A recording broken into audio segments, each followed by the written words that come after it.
දැන් අපි ඇවිල්ලා සුදු කරපටි හොරුනේ. අපි ජරාව ගාගත්තේ නැති හයිෆයි හොරුනේ. ඇත්තද? මලංග මං රමුඩන් අට්ටාලෙන් කප්පන් ගන්න හිඟන හොරෙකු. අනේ අපිට නම් සුදු කරපටි කිව්වත් රමුඩන් හොරා කිව්වත් හොරාම තමයි.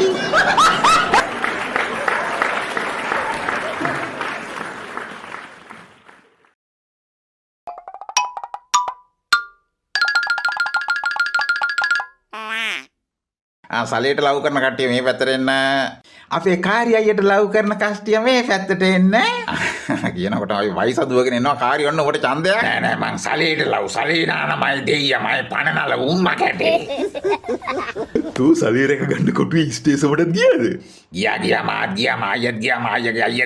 අක්කා. තෝ කාගේ ගෝලෙන්ද වයිස හොඳටම කරපු සෑර්ගේ ගෝලෙන්ද? නෑ නෑ මං මාවර මණ්ඩියේ පචයාගේ ගෝලේ.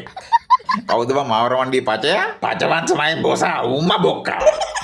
එදාර ජෝගිය ඉවරලා උම්ම බොක්ක කෝටි එකමාරේ කොරොල්ලා එකේ ගියේ.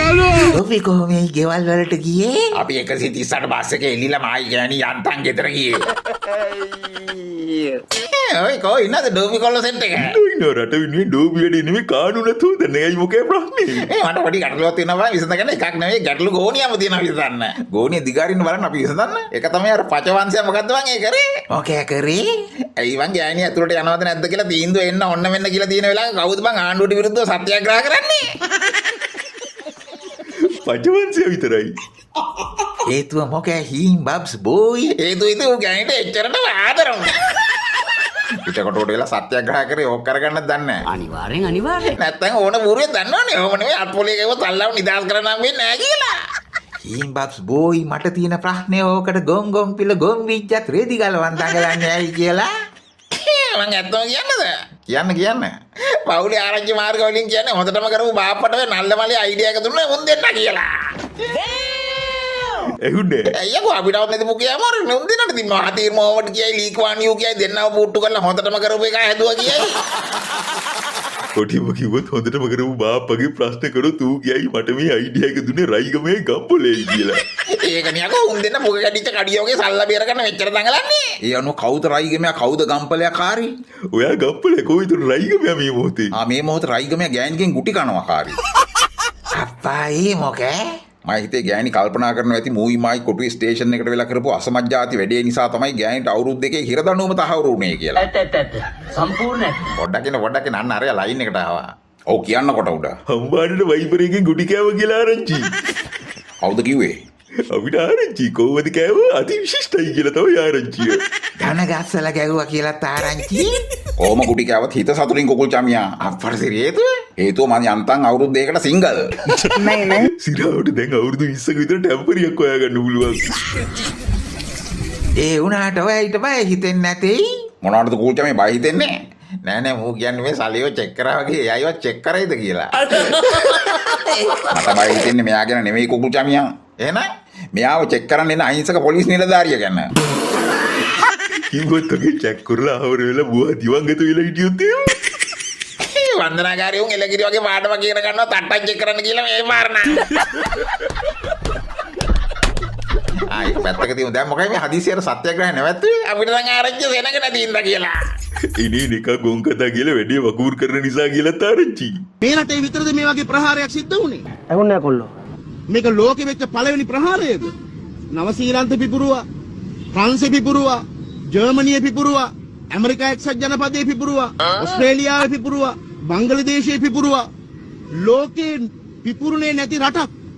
ඉරාකයේ මුසුල් වල 1000 ගානක් එකතැන මැරුවා. එච්චර සංසිද්ධීන් වාර්තා වෙලා අපි දැක්කේ නෑ රටවල් වල කතෝලික සභාව හරි පියතුමල්ල හරි කවුරුවත් පාරට බහැලා මහමුල කරුව හොයන අපි දැක්කේ නෑ. මොකද්ද මේ හැදලා තියෙන රුදාව? ඔය මුකුත් නෙවෙයි කාරී. මීගමුව පැත්තෙන් විශාල සද්දයක් ඇහුණා. වතුරට යමක් ස්පර්ශ කරනවා වගේ සද්දයක්. අයියෝ ඒ කැලණිය පැත්තනේ මං ඒ ඕන සද්දද මේ ඊට වඩා විශාල සද්දයක්. කොටිම කිව්වොත් කටුව පිටිය පැත්තෙන් ඇවිල්ලා අපි හැමෝගෙම කන හරහා ආදරයෙන් ස්පර්ශ කරනවා වගේ සද්දයක්. ඊළඟට අපි හැමෝම අල්ලලා ආදරයෙන් උස්සලා පොළවේ ගහනවා වගේ දඩෝන් ගල සද්දයක්. යන මුන් ටිකට අට්ටාලි ගහන්න ගියා පැය දෙකක් විතර ගලවන්න ගියා තප්පර ගන්න.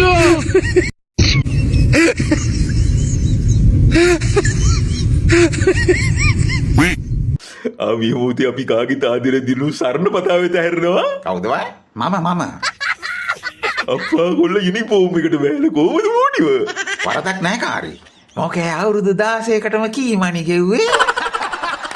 දෙමව්පියෝ හරියට හැදුවේ නැහැනේ බං. ඉතින් ඒ හින්දා ගානක් ගෙවලා හරි කමන්නේ නැහැ. මේක ඇතුළේ ඉඳලා මිනිස්සෙක් වෙලා එළියට යන්න පුළුවන් නේ කාරි.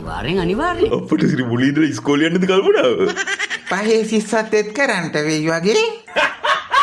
එහෙම හරි අපි හැදෙනවා නම් ලොකු දෙයක් නේ බං. දැන් වයස කීයද? 62යි 72යි 6යි අප්පට ඉතින් 78 දී එළියට එන්න පුළුවන්. හොඳ වැඩේ. බබ්ස් බෝයි අපිට මේක කියන්නකෝ. මොකද්ද මං කුකුල් චමියා? මේ අයිගේ ගෙවල් පැත්තේ මිනිස්සු මේ අයිට වෙච්ච දේ ගැන ශෝකයට පත් වෙලා අඬනවයි. අඬනවා යක හොටු පෙරපෙර පොළොවේ පියපෙනන්නේ. දාන්න පොඩ්ඩක් අසල්වේසි අඬන වොයිස් කට් ටිකක්. සන්න ඔව් මම කඩනවා වගේ ඒ දවස්වල ඉතින් ගත්තා. රම්ටන් කට්ටියෙන් ගත්තා කප්පන් දවසට 200 ගාන එකතු කරා. බයට දුන්නා.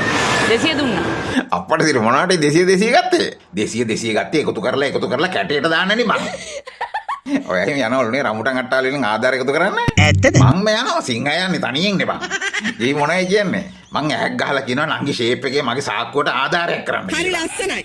very good. නංගි ආධාර කරනවා. ඇටෙත් එක්කම පලා ගත්තා නම් තමයි හොඳ. දැන් මොකේ කට්ටියට පාළු ඇතිනේ ඔය ආධාර එකතු කරන්නේ නැතුව. මං වෙනකොට කවුරු හරි ගියොත් හොඳයි කියලා තමයි හිතෙන්නේ කොට උඩ. ආරංචිය තියෙන අර 200 ආධාර එකව කරන්න කවුරුත් එන්නේ නැත්තේ ඇයිද කියලා ගම්වාසීන් ශෝක වෙලා ඉන්නවා. අනේ උන්ට කියපන්කෝ කුකුල් චමියා මගේ account number එකට හැම මාසෙම 200 දාන්න කියලා. අපිට සිරි අපි ඔයාට අවුරුදු 78 තමයි ගන්න වෙන්නේ. කරන්න එපා. අනේ මං වෙනුවෙන් දුක හිතන පැල් කවියක් කියපන් කාරි. අයිලින සරණේ එදා රම්බුටන් සරණේ. සරනේ එදා කප්පන් සරනේ. සරණේ එදා ලොතරයි සරණේ. සරනේ මෙදා වැලිකඩ සරනේ. හැබැයි 78 දී හොඳ ගානක් එකතු වෙලා තියෙයි පණ්ඩික. අනේ කමන්නේ කාරි ඒකත් එළියට එනකොට නිකන් අර්ථ සාධකයක් වගේනේ. ඒකත් දෙයිව උට දැන් සමය ගත කරන්න. අනේ නැසිය නැහැ කෝරළේ ජනතාව යුතුයකම් ඉෂ්ට කරන්න මෙයා කරපු සේවයට මේ අහිංසක වෙනුවෙන් දිනපතාම රුපියල් 200ක් පින් කැටයට තැන්පත් කරන්න. ඕකේ.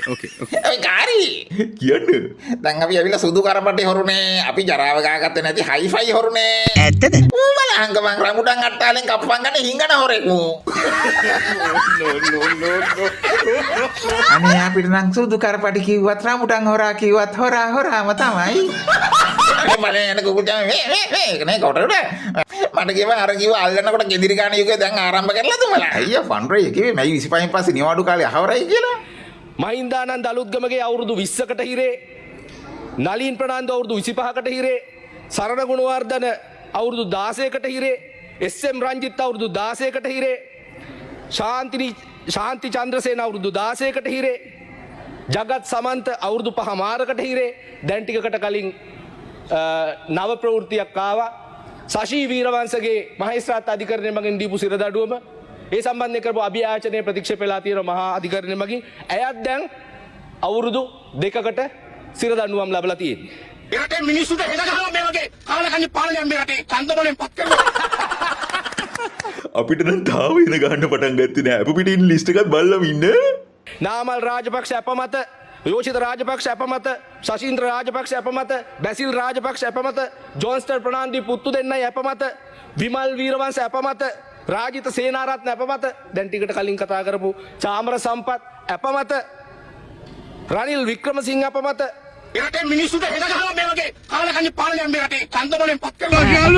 කපාගෙන පොඩි කෑලි වලට කපලා අයියෝ තාත්ති මාත් ඉන්නවලු. රටවටේ ගිහින් ඊළඟ ජනාධිපති වෙන්න දැඟලුවට ඉන්න නම් අප පිට. අමාරු වෙట్లా ඉන්න අනිත් සෙට් එක මෙසේයි. විමල් වීරවංශගේ සහෝදරයා සරත් වීරවංශට විදේශගත ආහනමක් අධිකරණය මගින් පැනවුවා. ඒකම අත්අඩංගුවට ගන්න කියලා කිව්වා. ඔහුගේ මාධ්‍ය ලේකම්වරයා ලබන 24 වෙනිදා දක්වා රිමාන්ඩ්. බැසිල් රාජපක්ෂ සම්බන්ධයෙන් ජාත්‍යන්තර වරෙන්තු ලබා ගැනීම සඳහා දියුරුම් පෙත්සමක් ඉදිරිපත් කරන්න කියලා අධිකරණය කිව්වා. ගෝඨාභය රාජපක්ෂ සම්බන්ධයෙන් විදේශ ගමන් තහනමක් තියෙනවා. හිරුනිකා ප්‍රේමචන්ද්‍ර ඇපෑලකට යටත් එළියේ ඉන්නේ. ගරු නියෝජ්‍ය කතානායකතුමනි මේ ලයිස්තුව තවත් දිගයි පළාත් පාලන ආයතන මේවට සම්බන්ධ නිලධාරීන් මේ සමස්ත ලයිස්තුව නෙමෙයි. සිරාවට මේ වගේ පල්ලුරු රෑනක් එක රට හදන්න පුළුවන් කියලා හිතන් ඉන්න පොල් බූරුව කී දෙනෙක් ඉන්නවද දන්නේ නැහැ මේ රටේ. අපිට ලේසි වෙන්නේ නැහැ ඉස්සරහට. ඒ මොකෑ? ඔරු ඇල්ලුවත් ඇතුළට දාන්න සෙල්ලම් වෙන්නේ නැහැ. මොකද කියන්නේකෝ? බලන්න පොලිසිය මොනතරම් කට්ටක් කරනවද කියලා අපේ ෂාන් අංකල් නිල් පාට බස් එකට වන්න. දාන්න බලන්න.